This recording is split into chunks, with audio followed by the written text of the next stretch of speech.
घने जंगल के बीच बसा राज्य सिंधुगढ़ अपनी वीरता और शौर्य के लिए प्रसिद्ध था। यहाँ के युवराज यशवर्धन, जिन्हें सभी प्यार से युवराज बुलाते थे, अपनी बहादुरी और न्यायप्रियता के लिए जाने जाते थे। उनके सबसे प्रिय मित्रों में से एक था बिराज, जो बचपन से उनके साथ बड़ा हुआ था। बचपन की दोस्ती युवराज और बिराज की दोस्ती अद्भुत थी। बचपन में जब भी युवराज महल से बाहर खेलने जाते, बिराज उनके साथ होता। बिराज एक कुशल योद्धा बनना चाहता था और युवराज भी उसे हमेशा प्रेरित करते।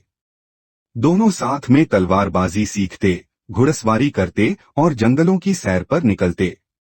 खतरनाक जंगल और जंगली भेड़िया सिंधुगढ़ के उत्तर में एक घना जंगल था, जिसे अंधकार वन कहा जाता था। यह जंगल अपने खतरनाक जीव जंतुओं और रहस्यमयी घटनाओं के लिए मशहूर था। लेकिन सबसे ज्यादा डराया जाता था कालभेड़िया से, एक विशाल और खूंखार जंगली भेड़िया, जिसने कई गांव वालों को अपना शिकार बना लिया था। राजा ने ऐलान किया कि जो कोई भी उस भेड़िए को मारकर राज्य को इस संकट से बचाएगा, उसे सोने से मढ़ी तलवार इनाम में मिलेगी। कई योद्धा जंगल में गए, पर कोई वापस नहीं लौटा। मित्रता की परीक्षा युवराज और बिराज को भी इस चुनौती का सामना करने की इच्छा हुई। युवराज ने अपने पिता से अनुमति मांगी, लेकिन राजा चिंतित थे। फिर भी युवराज की जिद के आगे उन्हें झुकना पड़ा, लेकिन शर्त रखी कि वह अकेले नहीं जाएगा। बिराज ने तुरंत कहा, मैं युवराज के साथ जाऊंगा।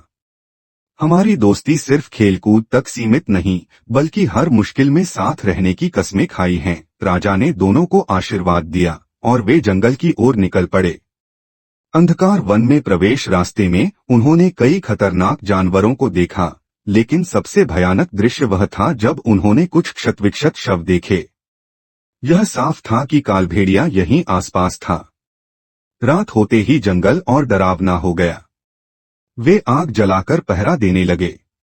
अचानक झाड़ियों में हलचल हुई और एक भीषण गुर्राहट के साथ कालभेड़िया सामने आ गया। उसकी आंखें अंगारे जैसी जल रही थीं और उसके लंबे नुकीले दांत चांदनी में चमक रहे थे। भेड़िया बिजली की गति से उन पर झपटा।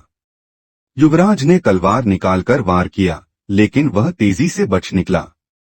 तभी बिराज ने भाले से हमला किया। तलवार भेड़िए के सीने में घोंप दी।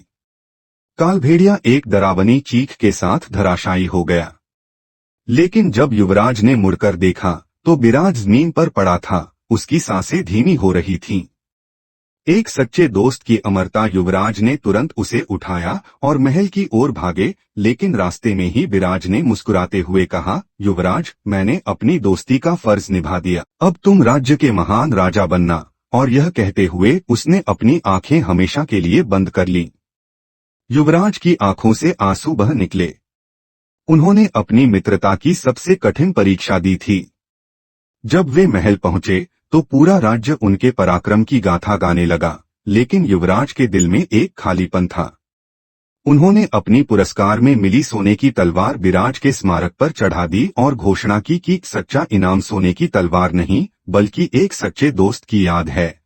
तब से सिंधुगढ़ में हर साल एक दिन मित्र बलिदान दिवस के रूप में मनाया जाने लगा, ताकि सभी को सच्ची मित्रता का मूल्य समझ आए।